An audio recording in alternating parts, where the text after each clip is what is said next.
Selamat datang di podcast Pulang. Nama saya Pastor Kian Holik dari Sydney, Australia. Podcast ini didesain untuk banyak dari kita yang setelah studi atau kerja atau tinggal di luar negeri pulang ke Indonesia. Nah, sebelum saya lanjutkan, jangan lupa untuk subscribe channel ini dan nyalakan loncengnya di YouTube supaya apabila ada video-video yang kami upload, Anda bisa langsung dapat mengetahuinya. Saya sangat excited pertama-tama dengan podcast ini karena ini bukan hanya karena pertama kali kami launch, tetapi juga kami melihat potensi yang sangat besar dari para returnees bagi mereka yang kembali ke Indonesia, khususnya dari luar negeri, baik mereka yang kerja maupun studi. Karena ada begitu banyak tantangan, ada begitu banyak pergumulan.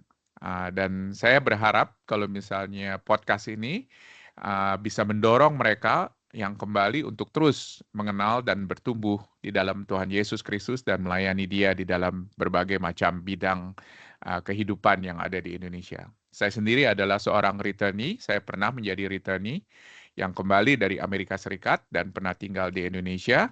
Dan sekarang saya mempersiapkan mereka yang akan kembali dari Australia ke Indonesia supaya mereka bisa bertumbuh di dalam Kristus. Nah, tentunya kita bertanya, apakah konsep pulang atau perpindahan ini adalah sebuah konsep yang baru di dalam dunia modern yang kita hadapi sekarang ini? Ternyata kita melihat bagaimana umat Tuhan adalah juga umat yang berpindah-pindah. Menarik sekali, di Alkitab kita melihat di kitab Kejadian bahwa Abram dipanggil keluar dari negerinya di Kejadian pasal 11. Dan dia keluar, dia diberikan tanah yang baru oleh Allah di Kejadian pasal 12, dan Allah memberkati dia, supaya dia dapat memberkati semua bangsa di muka bumi. Berarti itu adalah orang-orang yang ada di tanah perjanjian, dan juga termasuk orang-orang di tempat di mana dia berasal. Dan ini adalah sesuatu yang jarang kita lihat. Sebuah panggilan yang mulia, panggilan yang agung. Memang Abraham menjadi bapa bagi bangsa yang besar, yang diberkati oleh Allah, dan dipanggil untuk memberkati bangsa-bangsa lain. Dan bangsa pilihan ini adalah termasuk juga kita di dalam Tuhan Yesus Kristus. Kita juga dipanggil setelah kita diberkati, setelah kita mengenal Injil Yesus Kristus, agar kita juga boleh menjadi berkat bagi orang lain.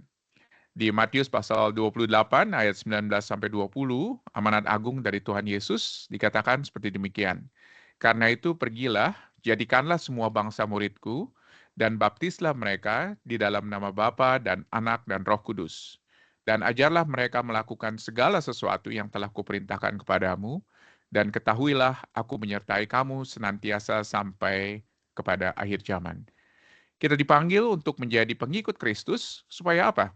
Supaya kita dapat memberkati bangsa-bangsa. Bangsa di mana kita berada, dan juga bangsa mungkin di mana kita tinggal.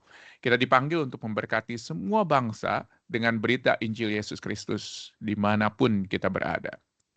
Beberapa dari kita akan kembali secara permanen, dan tentunya lainnya akan kembali secara short term, apakah itu liburan, atau kunjungan keluarga, atau kerja. Semua momen ini kita harus gunakan agar kita bisa siap membagikan kabar sukacita melalui perkataan kita, melalui perbuatan kita kepada semua orang, termasuk juga kepada orang-orang yang ada di Indonesia dengan bahasa Indonesia, dengan bahasa ibu kita. Oleh karena itu saya berharap dengan podcast ini kita akan mendengar cerita, mendengar kesaksian dari mereka yang pulang, dan kita akan belajar dari konteks yang berbeda-beda dan melihat kesamaan yang ada di dalam setiap kita. Supaya setiap orang Indonesia yang suatu ketika akan pulang ke Indonesia, mereka akan menjadi berkat dimanapun Tuhan tempatkan mereka. Nah, di episode yang pertama ini saya ada bersama dengan seorang sahabat, Pastor Dan Ong, yang ada di Jakarta, yang kembali dari Sydney, Australia. Dan kita akan bicara mengenai satu topik, yaitu bagaimana kita kembali dengan berita Injil. Sebelumnya saya akan berkenalan dulu dengan Pastor Dan. Saya sudah kenal dengan dia sudah lama, tetapi mungkin banyak yang belum kenal. Selamat datang Dan di podcast Pulang. Apa kabar? Halo Kokian, kabar baik, puji Tuhan. Puji Tuhan. Sekarang ini boleh tahu adanya di mana di Indonesia? Halo semuanya, nama saya Dan. Jadi saat ini Saya bersama dengan keluarga, 1 istri, 2 anak. Hmm. Hmm. Saat ini tinggal di Serpong, barat Hmm. dari Jakarta, Hmm. melayani di salah satu gereja lokal di sana. Baik. Udah berapa lama ini sejak kembali dari Eee, Australia? Sekitar 6 tahun, 6 tahun 6 yang tahun lalu. ya? Iya. Ya, ya. Pasti ada banyak hal yang bisa dibagikan, khususnya selama 6 tahun itu, dan juga refleksi ke belakang begitu ya, kira-kira hal-hal apa saja yang, sudah dipelajari dan diterapkan, ketika kembali. Nah, pertama-tama mungkin saya kepingin tanya, apa yang membuat, Anda, Pastor Dan, kembali ke Indonesia? Yap, apa alasan utama? To be honest, ini pertanyaan cukup susah karena Heeh. sebenarnya dari dulu tidak terlintas di kepala saya untuk kembali ke Indonesia. Mmm. Kalau boleh cerita dikit, Mmm. dari kecil, eee, sudah terbangun idealisme ya, mungkin karena sering nonton film Hollywood, kalau one day I wanna live overseas, aku pengen keluar Eee, dari rumah, iya, iya. eee, mungkin sejak SMA saya udah tahu akan kuliah keluar. Jadi Mmm. orientasinya itu selalu memikirkan, "How can I leave the Mmm. country?" Mmm. Dan menetap di sana. Dan di dalam rencana karunia Tuhan, Tuhan izinkan saya Mmm.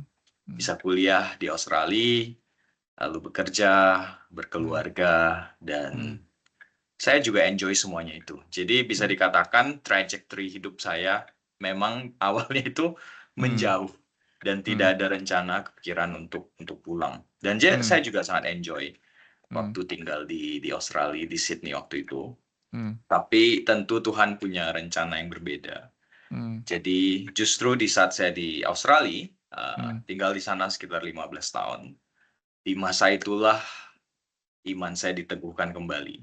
Mmm. Jadi memang saya lahir besar di keluarga Kristen, tapi sewaktu saya kuliah di Australia lah mungkin, pertama kalinya mata saya dibukakan Mmm. untuk mengenal siapa Tuhan Yesus, Mmm. siapa saya, Mmm. dan bagaimana saya mau memakai hidup saya. Mmm. Jadi, Mmm. think from that moment bisa dikatakan itu starting point pertama, Mmm. karena kebenaran Injil mungkin saya mulai serius memikirkan kalau Yesus adalah Tuhan atas hidup saya, Mmm. then what am I gonna do with the rest Mmm. of my life? Saya mau Mmm. ngapain gitu. Mmm. Jadi ini juga, Mmm. efek kepada pemikiran tentang karir, masa depan, dan lain Mmm. sebagainya. Mmm. Singkat cerita, Mmm. pemikiran serius untuk kembali ke Indonesia itu terjadi waktu, saya Mmm. masuk ke STT. Mmm. Jadi waktu itu saya berpikir, I've been blessed a lot di Australia. Saya Mmm. mengenal Yesus, saya dibina secara iman dan lain sebagainya. Mmm. Dan saya ingin memakai hidup saya, sisa hidup saya untuk melayani Tuhan. Memang pada Mmm. saat itu, tidak spesifik mau kemana, mungkin Mmm. doanya itu lebih ke Tuhan bukakan pintu kemanapun pergi, Mmm. saya mau. Mmm. Lalu ya momen itu meninggalkan pekerjaan lalu masuk ke, pelatihan, Mmm. eee, di Perkantas Australia waktu itu, lalu Mmm. ke Iya. STT selama 4 tahun. Mmm. Nah, di masa di STT itulah Tuhan mempertemukan saya dengan banyak Mmm. orang, Mmm. khususnya beberapa rekan-rekan yang orang Mmm. Australia Mmm. yang punya kerinduan untuk ke Indonesia.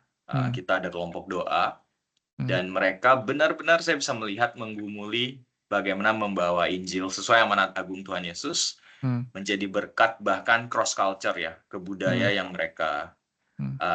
asing dan Iya. ke Indonesia. Tapi banyak yang sebenarnya mereka pengen serius benar-benar mau, tapi terhalang oleh Mmm. masalah kesehatan, masalah visa, Mmm. dan lain sebagainya. Mmm. Lalu saya yang berada di sana, duduk di antara mereka, mulai Mmm. berpikir dalam hati saya, Mmm. what's stopping me? Mmm. Mmm. Kenapa aku enggak gitu? Why not Mmm. gitu ya? Mmm. Aku punya akses ke Indonesia, Mmm. ada keluarga masih di sana, I speak bahasa Indonesia, lalu Mmm. istri, anak juga semuanya bisa bahasa Indonesia. There's no reason enggak. Jadi mulai terbesit di pikiran sesuatu yang saya tidak terpikir sebelumnya. Mmm. Uh, Mungkin sedikit gila waktu itu ya memikirnya. Gimana kalau kita unplug dari Australia, kita Iya. for good pulang ke Indonesia. Dan istri surprisingly sangat suportif. Ngobrol sama keluarga juga mostly supportive, walaupun mungkin mikir kita sedikit uh, sedikit gila ya, melawan arus karena semua saudara kita itu migrasi keluar, kenapa Iya. kita malah balik ke Indonesia. Hmm. Cut the story short, dari sanalah beberapa tahun mulai memikirkan secara serius, mendoakan, menggumuli, dan Tuhan membuka pintu untuk ladang pelayanan di Indonesia. Hmm. So, here we are. Hmm. Jadi Wow. jawaban panjang untuk pertanyaannya Yeah. sebenarnya adalah alasan kita kembali ke Indonesia bukan karena makanannya enak atau karena orangnya ramah, tapi karena Injil itu sendiri. I guess memikirkan bagaimana kita bisa memakai apa yang kita miliki. Saya yakin semua latar belakang itu Tuhan persiapkan, bukan kebetulan. Jadi pertanyaannya bagaimana kita bisa memakai hidup kita untuk menjadi berkat bagi orang lain, dan berkat terbesar yang saya rasa kita bisa bagikan adalah Injil Tuhan Yesus itu sendiri. Amin. Amin. Tentunya itu adalah kerinduan kita semuanya ya.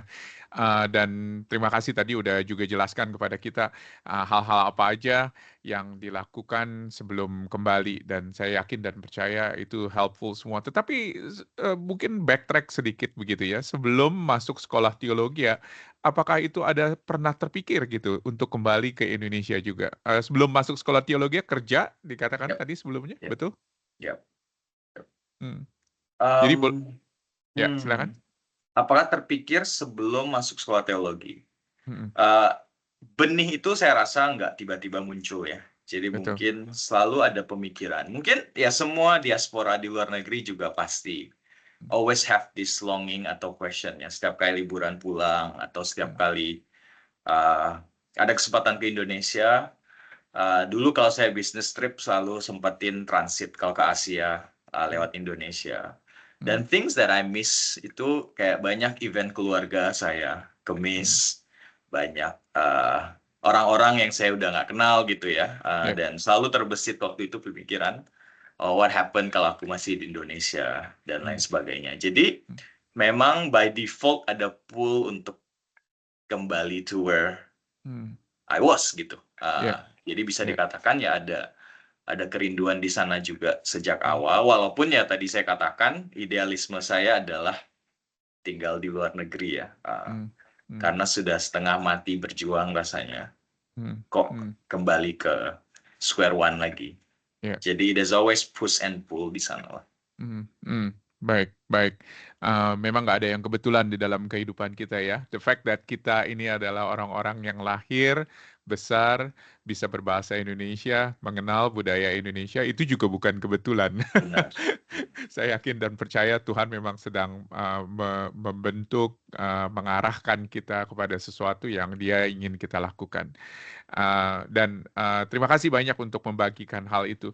Nah, tadi sudah bicara mengenai beberapa persiapan ya, seperti sekolah teologi, dan kemudian juga sempat bicara dengan beberapa calon misionaris mungkin yang tertarik untuk pergi ke Indonesia, sehingga itu memberikan inspirasi. Ada persiapan-persiapan lain yang dilakukan sebelum kembali ke Indonesia? Yes, jadi setelah kita fix our mind, kita mau kembali ke Indonesia. Jadi khususnya 2 tahun terakhir ya, kita kembali 2019. Jadi mungkin dari 2017 saya mulai serius memikirkan, alright, kita akan kembali. I better be prepared. Karena this is a big move ya, kita satu keluarga juga. Aku ingat ada mungkin 2 hal spesifik yang bisa aku sharingkan. Jadi pertama, aku mau memfasihkan bahasa Indonesia dulu. Jadi memang saya sampai SMA tinggal di Australia. di Indonesia, tapi more than about 15 years itu nggak waktu yang singkat. Dan waktu itu saya bergereja dan kerja, kuliah, STT dan lain semuanya dalam bahasa Inggris.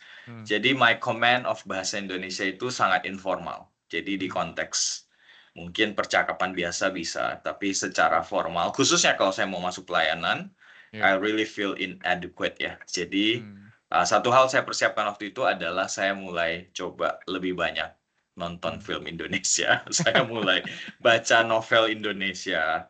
Saya mulai mau mengerti kembali budaya, dan saya percaya bahasa helps a lot.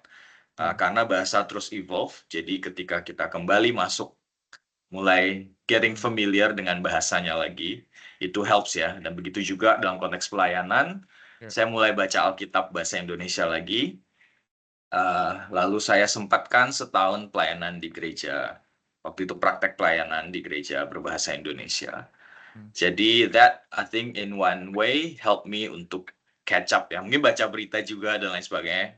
What's I've been missing the past 13 years away Betul. dari Indonesia waktu itu. Ya. Jadi I think that helps. Itu persiapan pertama. Ya. Yang kedua itu lebih spesifik mengenai re-entry atau yang istilahnya reverse culture shock. Jadi saya mulai membaca literatur tentang dan resources ya tentang bagaimana orang kembali ke negara asal. Waktu itu juga sempat ngobrol dengan salah satu dosen di STT, dan dia memperkenalkan saya ke satu buku yang berjudul Burn Up or Splash Down. Itu ditulis oleh kalau nggak salah Marion Nell, something like that. Tapi aku baca buku itu and it's really helpful. Aku sangat rekomen bagi teman-teman yang mungkin memikirkan untuk kembali. Ini ditulis secara umum untuk semua konteks ya, bisnis dan lain sebagainya. Bagi orang yang sudah away dari their home culture for a while, beradaptasi di culture baru, dan sekarang harus kembali. Nah, for whatever reason mereka harus kembali. Nah, buku ini list down all the things that you probably nggak expect sebelumnya, tapi ternyata penting. Dan salah satu yang aku cukup find helpful adalah that idea of reverse culture shock, di mana buku itu mengatakan your experience pindah ke negara baru itu akan sama atau serupa dengan experience kembali ke home culture. Jadi banyak orang itu tidak menyadari itu. Mereka berpikir kembali ke home culture itu will be smooth sailing karena aku tahu bahasanya, aku tahu budaya dan lain sebagainya. Tapi enggak. Especially kalau sudah semakin lama away, culture change and evolve. Jadi begitu kita kembali, a lot of people crash karena mereka punya ekspektasi yang salah. Jadi ya, singkat cerita, I did a bit more reading dan mempersiapkan diri dan juga memikirkan konteks kita seperti apa ketika nanti kembali ke Indonesia. Baik. Oh, thank you. Dan kita juga akan melihat kira-kira bukan hanya persiapan yang dilakukan begitu ya. Saya yakin dan percaya persiapannya lebih dari itu, tetapi mungkin itu beberapa hal yang penting. Tetapi juga khususnya bicara dengan orang dan juga sekali lagi membiasakan diri gitu ya dengan konteks Indonesia, itu juga akan membantu tentunya ya. Tadi sebut dengan praktek di gereja Indonesia, saya yakin dan percaya itu sangat membantu ketika berinteraksi dengan orang-orang Indonesia. Apa betul begitu? Yeah, definitely. Khususnya di gereja atau konteks di mana banyak yang baru datang ya. Jadi you get to Masih fresh. see how it changed dari yang Betul. kita kenal dulu. Tren terbaru, budaya terbaru, slang terbaru. Itu semua hal yang will be helpful. Nah, kembali ke Indonesia, tentunya ini bukan hal yang mudah, banyak tantangan, banyak hal-hal yang masih juga mungkin menjadi pergumulan sampai sekarang, saya nggak tahu. Nah, kira-kira kalau misalnya bisa dibagikan ada 2 tantangan yang terbesar itu apa kira-kira? Tantangan ketika baru kembali atau mungkin setelah beberapa tahun? Silakan, Dad. Ya, tantangan terbesar, susah untuk bilang yang mana terbesar karena berubah ya. Dan ini sangat dinamis, jadi di tahun kedua, tahun ketiga, tahun keempat, things yang mungkin sebelumnya bukan tantangan, akhirnya jadi tantangan. Tapi kalau aku boleh share beberapa hal, mungkin bagi konteks aku yang udah pergi lumayan lama dan tidak pernah bekerja di Indonesia, tidak pernah mungkin hidup sebagai adults independent di Indonesia. Jadi salah satu tantangan terbesar adalah kembali ke Indonesia dan memikirkan gimana saya ekspektasi kepada diri sendiri dan orang lain mungkin itu sedikit berbeda dengan di Australia. Jadi that was challenging awal-awal ya, untuk Hmm. tahu sebenarnya sopan nggak sih minta orang seperti ini, Hmm. atau ketika aku menolak apakah itu sesuai budaya dan lain sebagainya. Jadi walaupun mungkin dalam pertemanan I know the culture, tapi nggak pernah dalam konteks profesional atau tim ya. Jadi Yeah. that makes it a bit more tricky. Hmm. Yang kedua mungkin satu hal yang saya tidak expect sebelumnya adalah how much Indonesia sudah berubah. Jadi the culture has changed. Yang aku ingat Indonesia 15 tahun lalu. Yeah, betul. Tapi things has changed. Yeah. Teknologi, budaya, bahasa dan lain sebagainya. Jadi khususnya ini mungkin dalam relasi kita dengan orang tua. Jadi yang kita tidak sadar adalah mereka pun berubah. Konteks saya 15 tahun terakhir. Begitu juga dengan teman-teman lama saya. Yang saya kenal dan lain sebagainya, it's not as easy as we gone for how many years, kembali lalu relasi nyambung gitu. Betul. Enggak, kita harus restart dari awal lagi dan have to accept the reality. Mungkin dulu teman, sekarang udah enggak. Mungkin dulu dekat, sekarang enggak. Jadi kita harus adjust our expectation. So that was quite challenging. Dan mungkin yang ketiga itu masalah standar yang berbeda ya. Jadi kita mungkin datang dari luar dan we put the same standards dari luar negeri ke sini, nggak bisa. In terms of safety, health, travel time, dan lain sebagainya. Jadi that was a bit of an adjustment juga. Untuk expect, biasanya mungkin di Australia expect setengah jam aku udah nyampe kemanapun aku pergi. Di sini setengah jam mungkin nggak keluar dari jalanan di rumah ya. Jadi di dalam BSD aja. Benar. Jadi ini masih di BSD loh, gimana kalau di Jakarta gitu ya. Jadi there are many things that butuh di-adjust. Selain itu ya banyak hal-hal kecil lebih seperti karena aku gak pernah tinggal sebagai dewasa sendiri di Indonesia, jadi harus belajar lagi gimana ngurus bank, gimana ngurus surat polisi dan lain sebagainya. Those are I wouldn't say really bad, tapi really different. Jadi cuman masalah perspektif aja. Gimana kita mau belajar, dan itu quite challenging. Baik, thank you. Udah share hal-hal itu, dan saya yakin dan percaya ini akan resonate juga dengan beberapa teman-teman yang lain yang juga pulang ke Indonesia dan mempunyai pengalaman yang mirip atau hal-hal yang mungkin sama begitu ya, tantangan yang dihadapi, khususnya apalagi di dalam konteks di Jakarta seperti ini. Tetapi terima kasih, dan tentunya ada tantangan lain yang Dan pasti hadapi, apalagi khususnya ini kembali ke gereja begitu ya, gereja Indonesia yang ada di Indonesia, bukan gereja Indonesia yang ada di Sydney ya. Bisa kira-kira mungkin bagikan satu tantangan yang mungkin dihadapi ketika masuk ke gereja di Indonesia, selain bahasa, selain budaya, ada hal-hal yang lain? I'm putting on my hat sebagai mungkin returnist ya, bukan sebagai hamba Tuhan, staff gereja. Betul. Jadi things yang will be very different adalah there's always subculture within the culture. Jadi di Indonesia kita harus sadari di dalam konteks gereja Indonesia pun ada subculture budaya Kristen Indonesia yang akan berbeda dengan Indonesia secara umum dan berbeda dengan Australia. Yang kita tahu di Australia juga ada subculture Kristen Australia yang berbeda dengan budaya umumnya.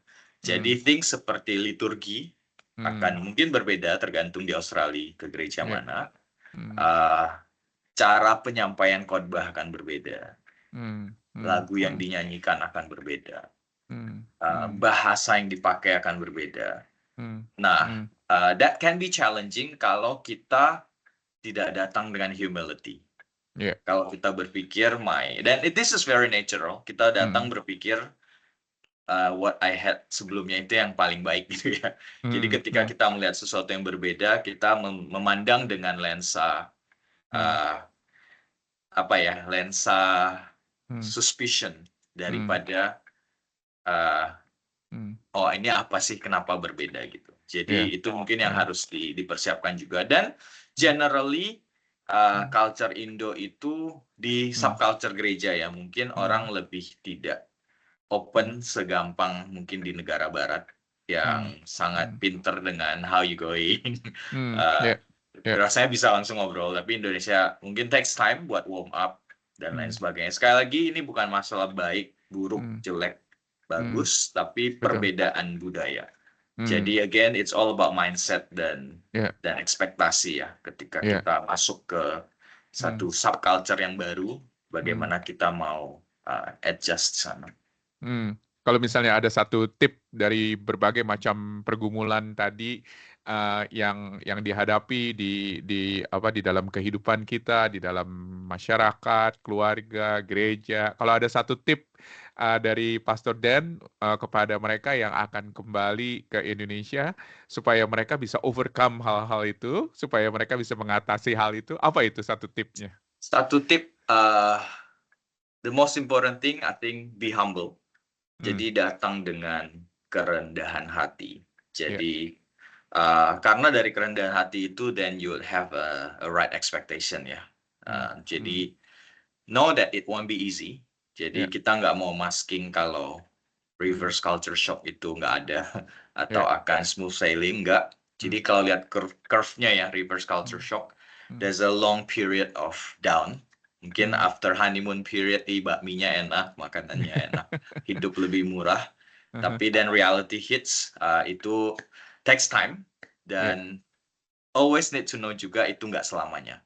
Jadi there will be a period where it's called reintegration ya, atau readjustment, di mana ketika kita berada di lembah itu, di valley itu, jangan menyerah, always be humble. Dalam arti, this is actually good opportunity untuk kita re-challenge and rethink kita punya pemikiran selama ini. Dan sebagai orang Kristen, I think ini kesempatan baik juga untuk tahu apakah iman kita bisa menghadapi tantangan dan konteks yang berbeda ya. Jadi Tuhan kita adalah Tuhan atas alam semesta, bukan hanya di negara kita sekarang, tapi juga di Indonesia. Jadi thinking through, kalau memang Tuhan berkuasa, berdaulat, dan berjanji menyertai kita, therefore, I want to live juga sebagai orang Kristen yang setia di konteks yang berbeda. And I think that helps kita untuk mulai berpikir, mulai dari awal, gimana aku mau use what I know ya. Jadi imannya aku punya ini untuk rebuild lagi, dan kuncinya itu satu, be humble. Jangan terlalu cepat respon dan ngejudge dan ngomong, tapi coba mengerti kenapa mereka melakukan certain things. And surprisingly, you'll find out most of them itu alasannya baik, walaupun mungkin misdirected atau misapplied ya. Tapi always come from the right motive, baik itu di gereja ataupun di luar. Jadi come with grace dan humility, dan I think by God's grace kita akan bisa melewati reverse culture shock itu. Amin.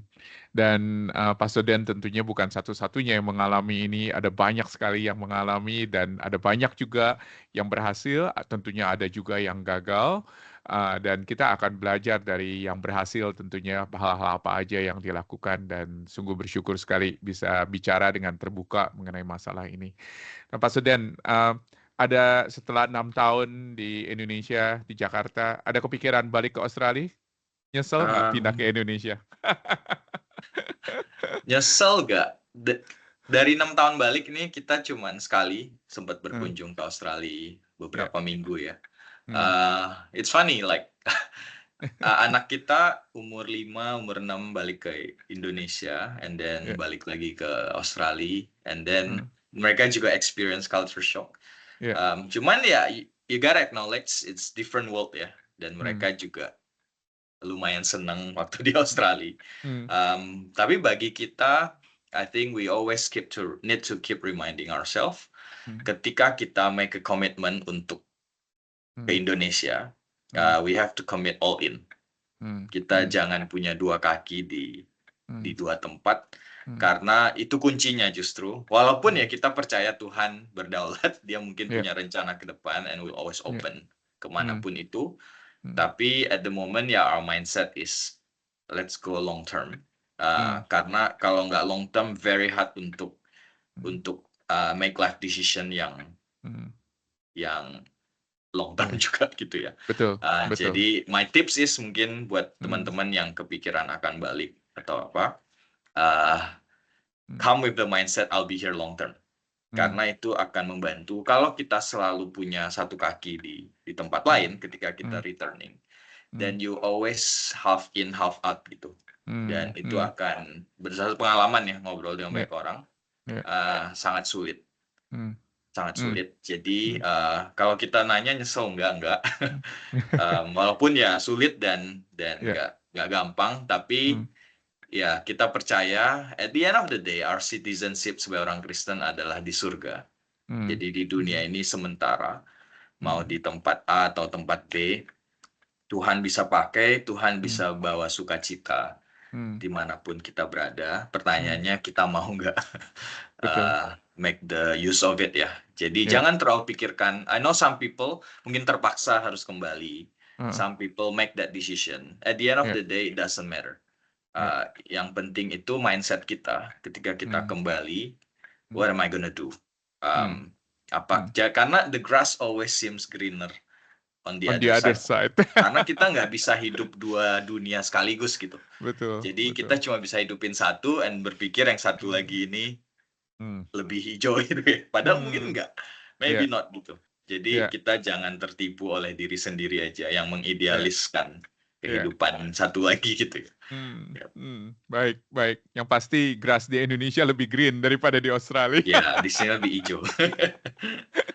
Baik, baik.